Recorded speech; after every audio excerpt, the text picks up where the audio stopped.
Avant de commencer ce point de presse, je souhaite partager avec vous deux extraits importants des discours du chef de l'État, son Excellence Paul Biya, le 31 décembre 2024 et le 10 février 2025. Extrait du 31 décembre 2024. Je cite: l'année 2025 ouvre la voie à une nouvelle saison d'échéances politiques. Le calendrier électoral prévoit l'organisation de l'élection présidentielle et des élections régionales. Comme par le passé, ce sera un grand moment de la vie nationale. Saisissons cette opportunité pour consolider notre démocratie. J'en appelle à la maturité et à la responsabilité de tous les acteurs. Ils devront veiller à ce que le calme règne avant, pendant et après les élections. Fin de citation. Extrait du 10 février 2025, message à la jeunesse. Je cite: cette année encore, se tiendront dans notre pays d'importantes échéances électorales. Ce sera l'occasion pour ceux d'entre vous qui remplissent les conditions légales d'exercer librement leur devoir citoyen. Il vous appartiendra le moment venu de faire votre choix en toute responsabilité, dans le calme et la sérénité. Je vous demande donc de ne pas prêter l'oreille aux sirènes du chaos que font retentir certains irresponsables. Ne les laissez pas se servir de vous pour assouvir leur destin pernicieux, à savoir créer le désordre dans notre cher et beau pays. Ne vous laissez pas non plus endormir par les promesses fallacieuses et pour la plupart irréalisables qu'ils essayent de vous vendre. Fin de citation. Depuis le début de l'année 2025, un homme politique véreux, inconscient, encouragé par des partisans récalcitrants et qui avait refusé de participer au double scrutin législatif et municipal de 2020, a volontairement décidé de perturber la vie nationale en brandissant la menace d'un grand désordre à travers le pays.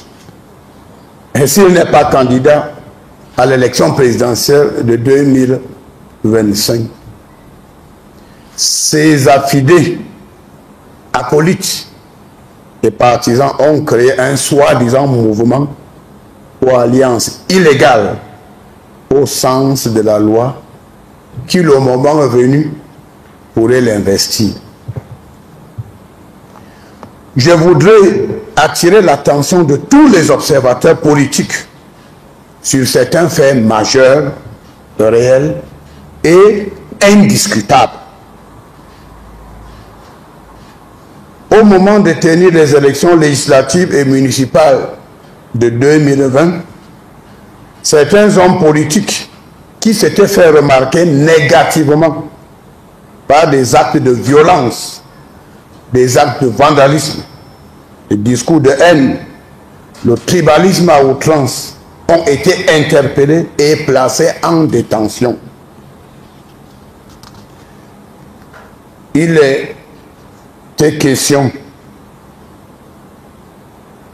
pour un homme politique parmi les interpellés, récalcitrant et multirécidiviste, de répondre de ses forfaits devant les instances judiciaires compétentes avec ses complices. Reconnu pour sa magnanimité légendaire et son esprit de fair play politique, le chef de l'État, son Excellence M. Paul Biya, jouissant de ses prérogatives constitutionnelles, avait ordonné l'arrêt des poursuites à l'encontre de l'homme politique en question. Le chef de l'État, à travers ce grand geste politique et humain, avait voulu donner l'occasion à cet homme politique de laisser tomber la politique de la rue et de participer aux élections législatives et municipales de 2020. À la surprise générale et contre la volonté de plusieurs membres de son propre camp, ce responsable politique avait décidé de boycotter le double scrutin de février 2020. Non seulement il a boycotté les élections, mais il a tenu une conférence de presse pour justifier le bien fondé de sa décision de boycotter le double scrutin du mois de février 2020. Il avait lui-même déclaré qu'il ne pourra pas participer à l'élection présidentielle de 2025 et que ses partisans ne pourront pas siéger au Sénat, dont les conséquences de son boycott. Son propos avait été tenu en français et en anglais afin de lever tout équivoque. Lors de la dernière conférence des gouverneurs de région, j'ai pris la décision de diffuser à nouveau les extraits de la conférence de presse de ce politicien afin que nul n'en ignore. Plus tard, cet homme politique, fidèle à sa logique de désordre, a fait notre point de presse où il dit, je cite, « En 2025, s'ils essayent, ce qui arrivera va arriver. Tout va se gâter et les survivants vont arranger le pays. » Depuis le début de cette année, cet homme politique mène une cabale injustifiée contre Elekam. Son but étant de discréditer cet organe indépendant chargé d'organiser le scrutin présidentiel. Plus grave, il appelle ses partisans à la révolte populaire si le scrutin n'est pas organisé à son goût. Récemment, il a même indexé les services de sécurité et Elekam, insinuant une intention d'enrôler des étrangers dans le fichier électoral national. Je voudrais dire clairement à ce politicien véreux d'arrêter, car trop, c'est trop. Il sait parfaitement que nul ne peut se prévaloir de sa propre turpitude. Chacun doit désormais avoir l'honnêteté intellectuelle d'assumer ses décisions et ses choix politiques. On vous donne de la nourriture dans un plat et vous décidez de manger à terre. Vous devez l'assumer entièrement sans tenter d'embarquer des innocents, des personnes naïves et vulnérables dans votre chute ou enfer politique. À partir de ce jour, tout désordre, invectif, manipulation, propagation de fausses nouvelles, appel à l'insurrection, messages de haine doivent cesser, car ces forfaits seront désormais traités avec la rigueur de la loi. La loi sera plus sévère pour la simple raison qu'avec les réseaux sociaux, le mensonge est aujourd'hui amplifié par 2000. La manipulation est amplifiée par 5000. L'appel à l'insurrection est amplifié par 10 000. Toutes choses inacceptables et intolérables dans un état de droit comme le Cameroun. Je dis bien, à partir de ce jour, aucun écart de comportement de qui que ce soit ne sera toléré. Au Cameroun, l'immunité parlementaire ne peut être invoquée en cas de flagrant délit. En 2018, j'avais prévenu que celui qui prêche la haine, le désordre, le tribalisme et dont les faits et gestes ont pour but de défier l'autorité de l'État va bientôt se retrouver au pays de si je savais. Je redis aujourd'hui, si cette personne persiste dans la logique de provocation, de manipulation, de dresser les Camerounais les uns contre les autres, il va une fois de plus terminer sa course dans le pays de si je savais, avec tous ces acolytes qui veulent détruire notre démocratie et qu'on compromette les acquis de la nation bâtis de main de maître par le chef d'État, son Excellence Paul Biya. Et cette fois-ci, dans le pays de si je savais, le séjour sera long, il sera même très long. La patience de l'administration a des limites. Lorsqu'on tire trop sur une corde élastique, elle finit par rompre. Aux hommes politiques véreux, je voudrais redire que l'administration est à bout de patience. L'ordre sera maintenu partout sans la moindre complaisance. Des instructions dans ce sens ont été données à toutes les autorités administratives dans les 10 régions. Les contrevenants, les fauteurs de troubles n'ont qu'à bien se tenir. Il faut cesser de faire de l'élection présidentielle de 2025 une question de vie ou de mort. Les hommes politiques véreux doivent laisser Elekam faire son travail.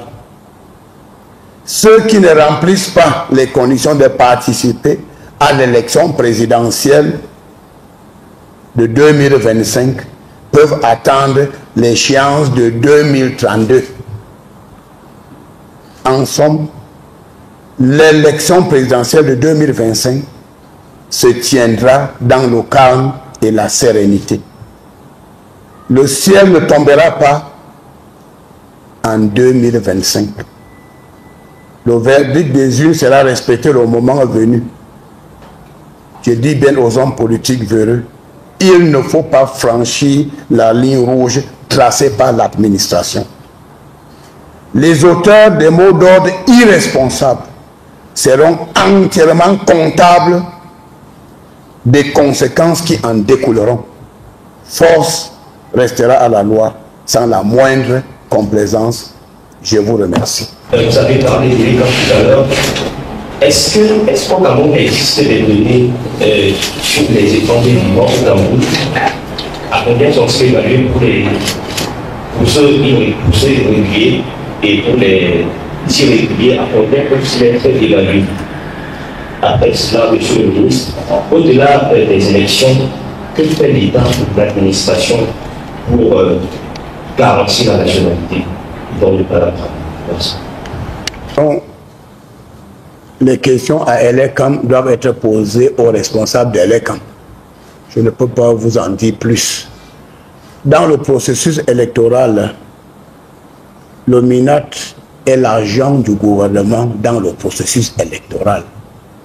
Voilà, notre rôle, c'est assurer le bon encadrement et le bon déroulement des élections. Les élections sont organisées par ELECAM.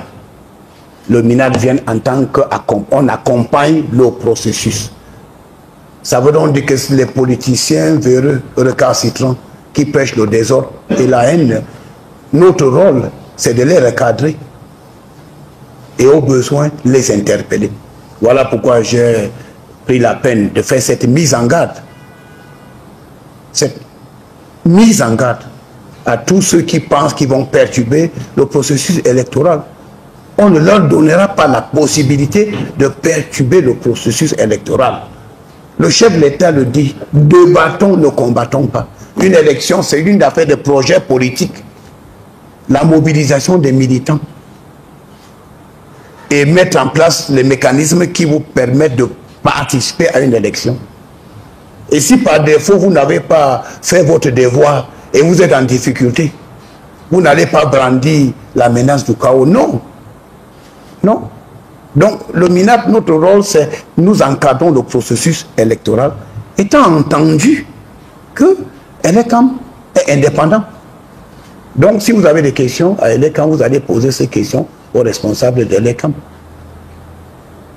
C'est tout. Et puis, les questions sur la nationalité, je ne peux pas vous en dire plus, mais je suis au moins convaincu que la nationalité camerounaise est suffisamment protégée. J'ai une petite question qui porte sur... Je voulais savoir jusqu'où pourrait aller le gouvernement dans cette source de bataille quant aux élections de cette année. Une élection qui, pour certains, comme vous l'avez dit tout à l'heure, se présente comme le scrutin probablement de la dernière chance. Malheureusement, on constate que vous avez fait allusion à un leader de parti politique, mais il n'est pas le seul qui semble focaliser l'attention sur cette élection présidentielle. Beaucoup de responsables politiques, dont les partis ont la possibilité d'investir les candidats à cette élection, sont également concernés par ces remous autour de cette élection, peut-être parce que leur candidature serait plus ou moins menacée, puisque pourrait aller le gouvernement dans... Nous restons dans le maintien de l'ordre et l'encadrement du processus. Et les candidatures, ceux qui sont candidats, ceux qui ne sont pas candidats, ça c'est une lecture de l'ELECAM. Le moment venu, l'ELECAM va dresser la liste en fonction des dossiers déposés. Et l'ELECAM, le moment venu, dira que bon, tel est candidat, tel n'est pas candidat. Mais du moins, à la lecture des textes, nous pouvons déjà savoir ceux qui sont en difficulté.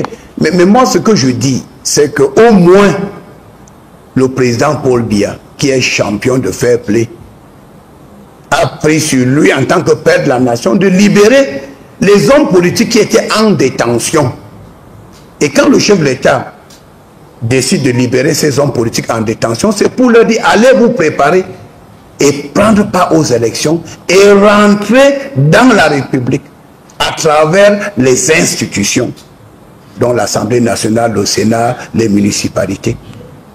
Et c'est à travers ces institutions, n'est-ce pas, qu'on peut se prévaloir, n'est-ce pas, de parler au nom du peuple. Mais quand vous n'êtes pas au Sénat, vous n'êtes pas à l'Assemblée, vous n'êtes pas dans les municipalités, vous parlez au nom du peuple, vous parlez au nom de qui?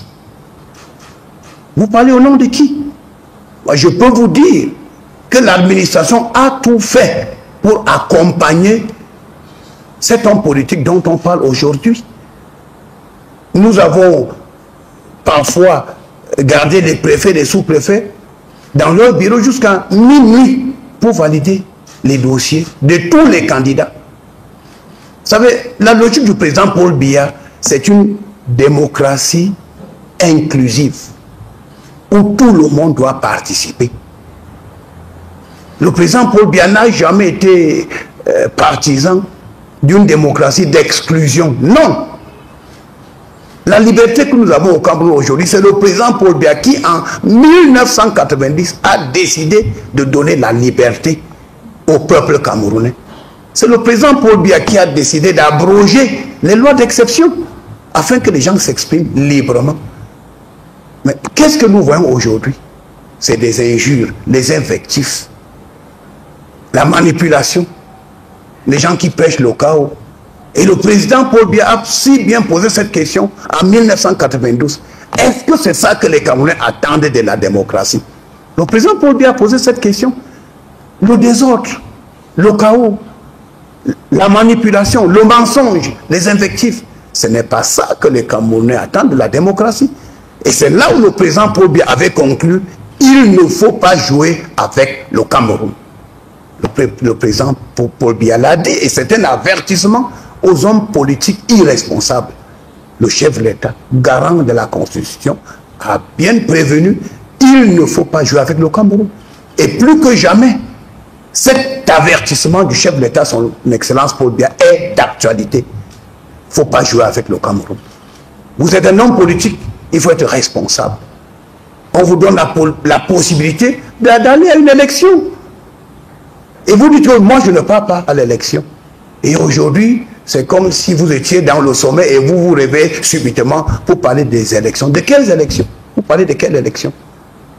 Puisque vous-même vous connaissez les critères de participer à cette élection. Donc aujourd'hui, tantôt, on va enrôler. Et vous voulez coller à l'ECAM, n'est-ce pas, des étiquettes complètement infondées. Donc, chacun doit être responsable.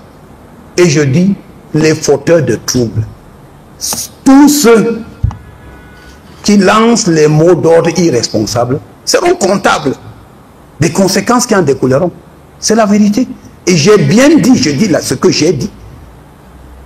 J'avais dit, vous faites le désordre, vous allez vous trouver dans le pays de si je savais.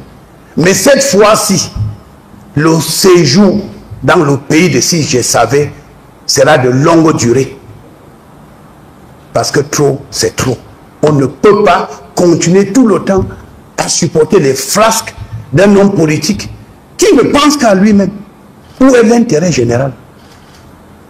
Alors c'est une élection présidentielle comme les autres élections présidentielles. Et je dis bien que ceux qui ne peuvent pas être au rendez-vous, qui ne peuvent pas prendre part à cette élection présidentielle de 2025, ils vont attendre l'échéance de 2032.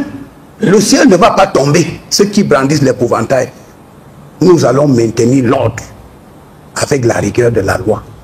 Force restera à la loi. Ceux qui ne peuvent pas y aller, ils doivent faire contre mauvaise fortune bon cœur et encourager les autres et corriger leurs erreurs. C'est ce que nous attendons des hommes politiques. Le président Paul Biya l'a dit: débattons, ne combattons pas. Ça veut dire que c'est un jeu d'intérêt. On discute, on échange les idées, on vend un projet politique. Mais bien évidemment, en l'absence de projets politiques fiables, c'est le mensonge, la manipulation, les promesses fallacieuses, la surenchère politique et tout ce qui ne cadre pas avec le bon sens et la démocratie. Alors non, nous on dit trop, c'est trop, ça ne va pas continuer. Il faudrait que ça soit clair. Et je mets en garde tous les hommes politiques. Vous devez vous comporter de manière responsable. J'ai commencé cette conférence de presse avec deux déclarations importantes du chef de l'État. Le 31 décembre et le 10 février. Où le chef de l'État invite les hommes politiques à la maturité. Où le chef de l'État dit clairement que les élections doivent se dérouler dans le calme, la sérénité et la tranquillité. Alors, nous sommes, n'est-ce pas, confiés, nous sommes amenés à respecter à la lettre les prescriptions du chef de l'État. Parce que n'oubliez pas, un discours du chef de l'État, c'est une feuille de route, c'est également un décret déjà signé. Dès que le chef de l'État a pris la parole pour parler, nous devons tous être dans la logique de ce discours présidentiel, qui pour nous, les opérationnels, deviennent un discours, un décret et exécutoire sur minute. Donc quand le chef de l'État a parlé, nous on se met, le chef de l'État dit, les élections doivent se tenir dans la tranquillité, le calme et la sérénité. Le gouvernement qui accompagne le processus, le MINAT, je prends donc les dispositions pour s'assurer que ces élections doivent se dérouler dans le calme et la sérénité. Et les hors-la-loi n'ont qu'à bien se tenir. On ne va pas leur accorder 1 mètre carré de notre territoire pour le désordre. Ça n'existera pas. Il faudrait que le message soit clair. Je ne reviens pas sur ça. Dès ce jour, j'ai donné des instructions à tous les gouverneurs, les préfets et les sous-préfets, de suivre étroitement les faits et gestes de ceux qui prêchent le désordre. Parce que la loi va sévir. Je vous remercie.